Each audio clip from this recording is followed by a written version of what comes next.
முதலாவது நிகழ்வு என்னவென்று சொன்னால், அம்மாப்பட்டினம்ங்கிற முஸ்லீம்கள் வாழுகிற ஒரு ஊரில் ஏராளமான வீடுகளை நீதிமன்ற உத்தரவு என்ற பெயரில் இடித்து தகர்த்திருக்கிறார்கள்.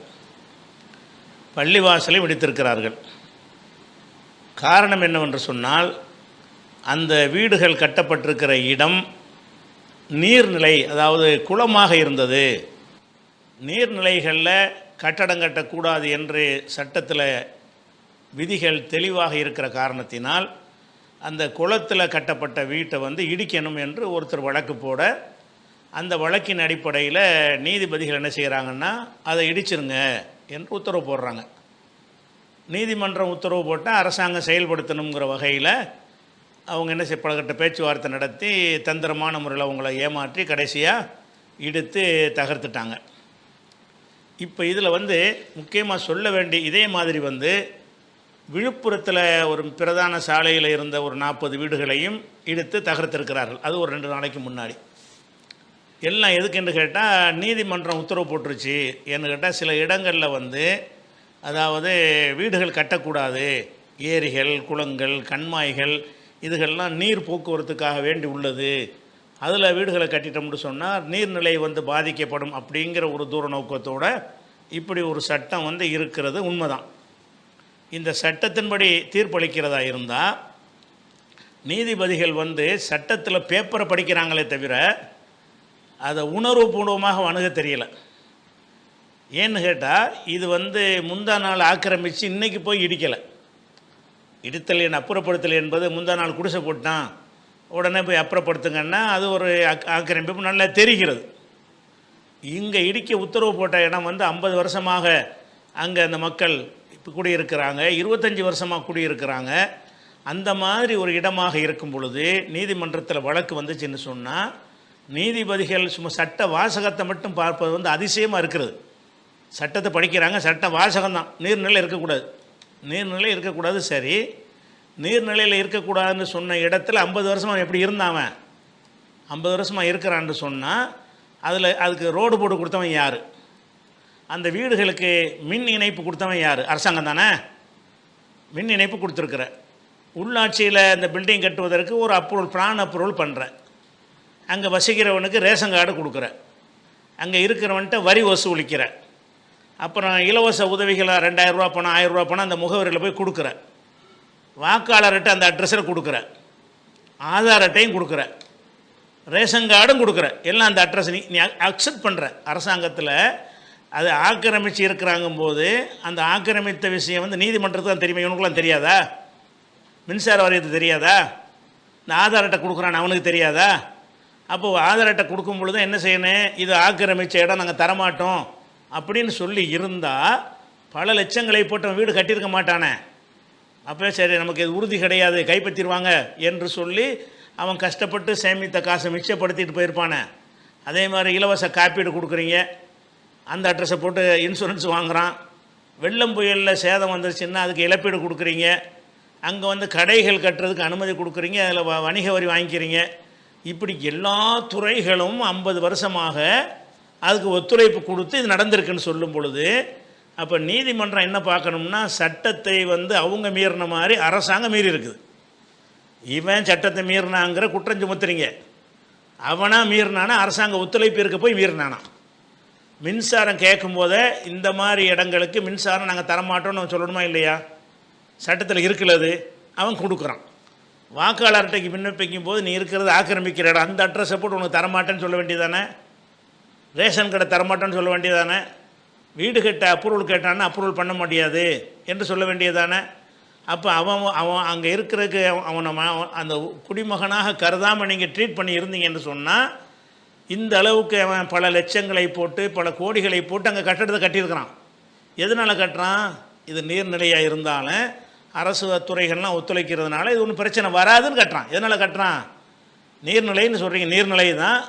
அதில் கட்டக்கூடாதுன்னா அடுத்த நாளை அவங்க கைப்பற்றிருப்பாங்களே, அடுத்த நாளே அதை தடுத்திருப்பாங்களே. தடுக்கலை மட்டும் இல்லாமல் எல்லா விதமான உதவியும் அரசாங்கம் செய்யுத.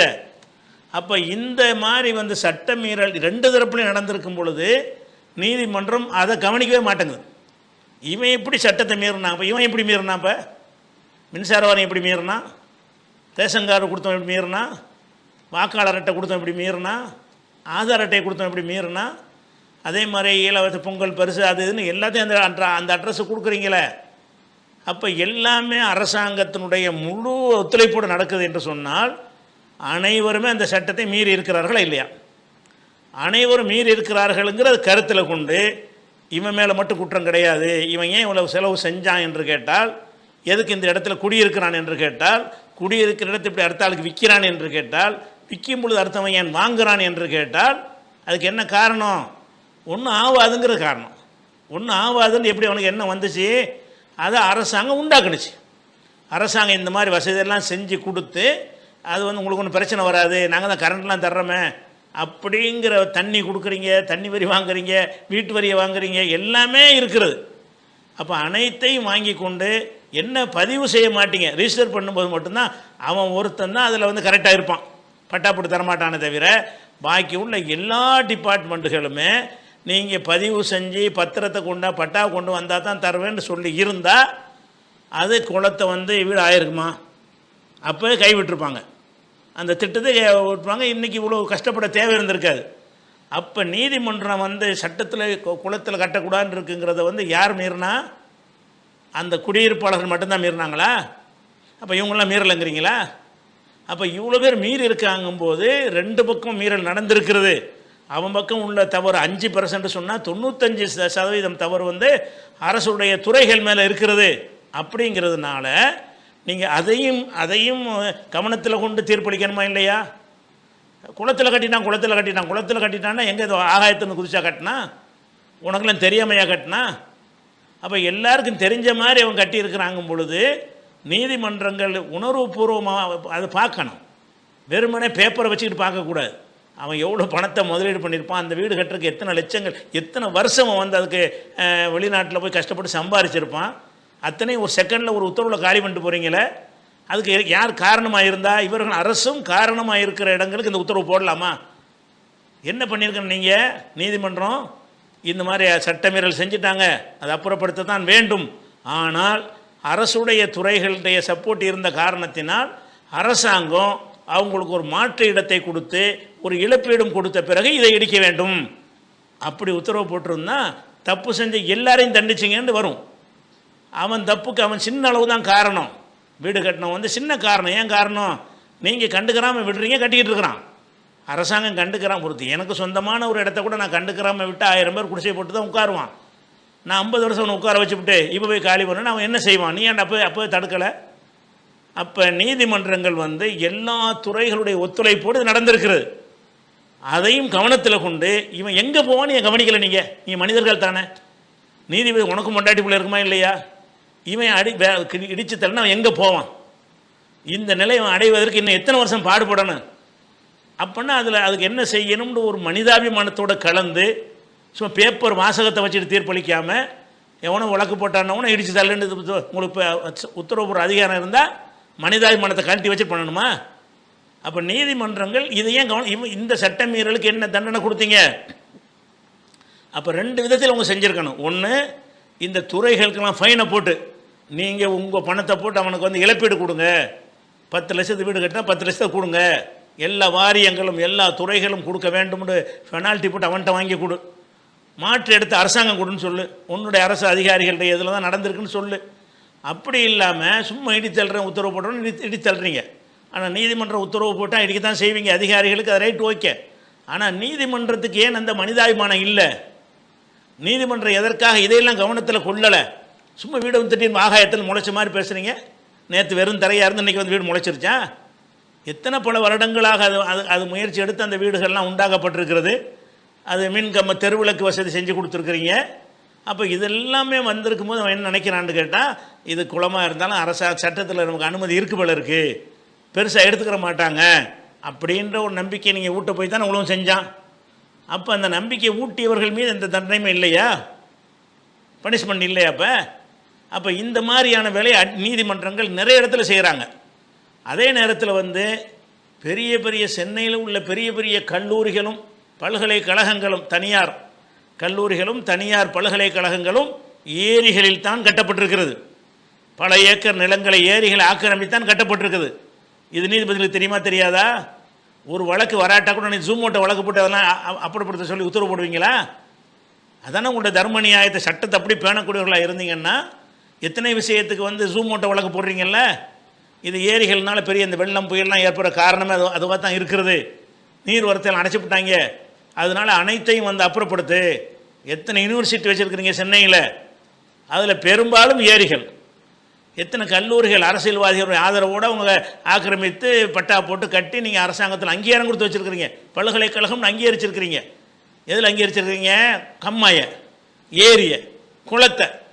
அப்போ இதுக்கு வழக்கு போட்ட பணம் வச்சுருந்தான்னா அவனுக்கு ஒரு நியாயம், மற்றவனுக்கு ஒரு நியாயமா? அப்போ வழக்கு போட்டால் தான் அதை கவனிக்கணும்னு இருந்தால் வழக்கு போடாமலும் நீங்கள் வந்து சாதாரண ஒரு விஜய் நடிகனுடைய விஷயத்துக்காக வேண்டி ஜூம் மூட்டை வழக்கு போட்டு எடுத்தீங்களா இல்லையா?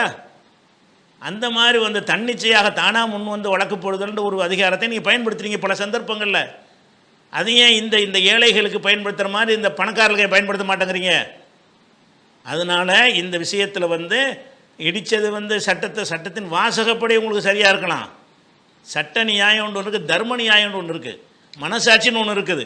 நீங்கள்லாம் கடவுள் நம்பிக்கை உள்ளவர்களாக இருந்தால் கடவுளுடைய பார்வையில் நீ செஞ்ச வேலை என்ன அப்படிங்கிறது ஒன்று இருக்கிறது. இப்படிலாம் நம்ம செய்கிறோமே, எத்தனை அந்த புள்ள குட்டி அந்த வாழ்க்கைலாம் என்ன வாகும்?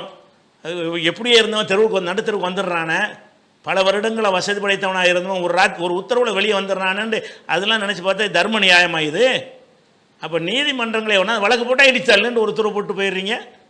அப்போ இடித்தல் உங்களுக்கு கட்டணமாக உருவானுச்சப்பா, அது எப்படி உருவானுச்சு? திடீர்னு உருவாகுமா? எத்தனை வருடங்கள் அதுக்கு எடுத்திருக்கேன், அத்தனை வருடமாக நீங்கள் என்ன செஞ்சுட்டு இருந்தீங்க அப்படிங்கிற கேள்விக்கெல்லாம் பதில் கிடையாது. எப்படிப்பட்ட நாட்டில் வாழ்கிறோன்னு பாருங்கள்.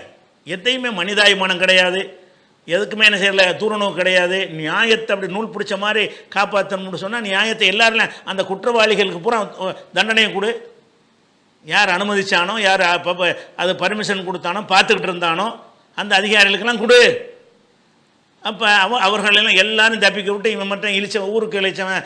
இந்து மதத்தில் ஒரு பழமொழி சொல்லுவாங்க, ஊருக்கு இழைச்சவன் பிள்ளையார் கோயில் ஆண்டின்னு. அப்போ பிள்ளையார் கோயில் ஆண்டி மாதிரி நினைத்து கொண்டு என்ன செய்கிறீங்க, இதை செஞ்சுருக்கிறீங்க. இது வந்து ஏற்றுக்கொள்ள முடியவில்லை. உங்கள் சட்டப்படி உங்களுக்கு அதிகாரம் இருக்குது, ஆனால் ஏற்றுக்க மனசாட்சி உள்ள யாராலும் ஏற்றுக்கிற முடியாது. நீங்கள் தானே இப்போ உங்கள் அரசாங்கம் தானே இப்போ அம்பட்டையும் செய்யுது. அப்போ அது ஒரு விஷயமாச்சு. அடுத்து என்னென்னு கேட்டால், இந்த அரசாங்கம் என்ன செய்யணும்னு கேட்டால், இது மாதிரி பல இடங்கள் நடக்குது. ஒவ்வொரு இடத்துக்காக புல்டோசர் கொண்டு போகிறீங்க, மக்கள் எதிர்க்கிறாங்க, தடியை நடத்துகிறீங்க, அதை மீறி இடிக்கிறீங்க, மக்கள்கிட்ட வெறுப்புக்கு ஆளாகுறீங்க. இதில் இந்த மாதிரி ஆக்கிரமிப்பு, குளம், ஏரி, கண்மாயி, அந்த இடம் இந்த இடம்னு சொல்லிட்டு அடிக்கடி நடக்குதா இல்லையா நாட்டில்? இதெல்லாம் நாட்டில் நடக்கும்போது ஒரு ஆட்சியில் இருக்கிறவங்களுக்கு என்ன வேணும், மூளை இருக்கணுமா இல்லையா? இது நடக்குது என்றால் எதனால் நடக்குது, இது இனிமேல் நடக்கக்கூடாது அப்படின்னு சிந்திக்கணுமா இல்லையா? நீ உன்னுடைய சட்டத்தில் ஓட்டை இருக்க போய் தான் நடக்குது இதெல்லாம்.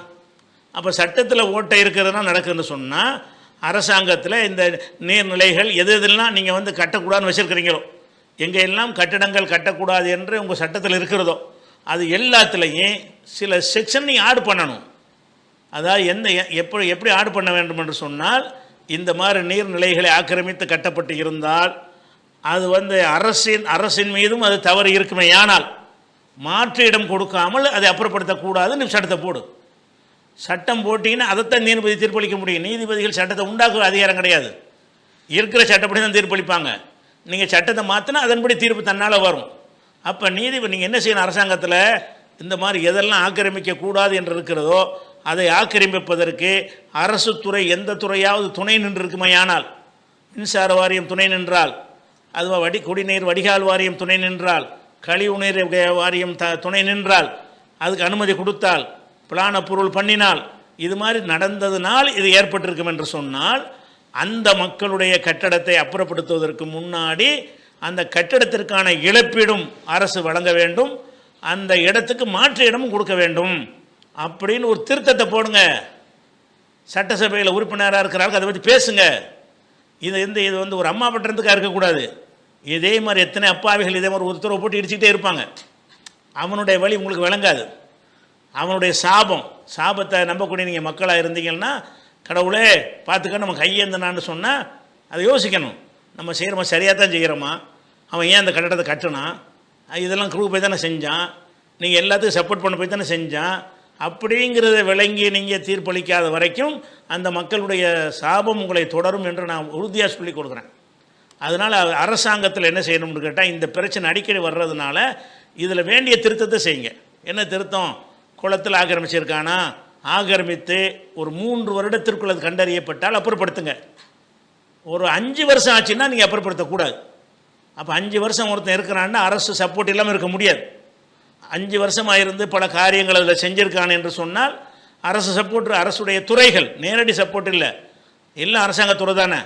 அரசுடைய துறைகளுடைய லஞ்சமோ அல்லது வேறு ஏதோ ஒரு காரணமோ, அரசியல் ஓட்டு பொறுக்குதலோ ஏதோ ஒரு காரணமாக இருந்திருக்குது. அப்படி இருந்திருக்குமேயானால் அப்போ நீங்கள் செய்ய வேண்டிய வேலை என்ன? அரசாங்கம் அதை எக்ஸப்ஷன் கொடு, விதிவிலக்கு போடுங்க. அப்போ 5 வருஷத்துக்கு மேலே கட்டப்பட்டதை அப்புறப்படுத்தக்கூடாது. இன்னொன்று சொல்கிறேன், இந்த குளத்தை ஆக்கிரமிச்சிட்டான்னு சொல்கிறீங்கள, அந்த காலத்தில் சட்டத்தை போட்டாங்க சரியா. குளம் பயன்பாட்டில் இருக்கிற காலம்னு ஒன்று இருக்குது. இப்போ எவனை குளத்தில் போய் குடிக்கிறானா? இன்றைக்கு குளம் தேவையா? சில குளங்கள் 50 வருஷமாக மூடப்பட்டதுனால குளம் இல்லாமல் நாங்கள் தவிக்கிறோன்னு கம்ப்ளைண்ட் பண்ண எத்தனை பேர்?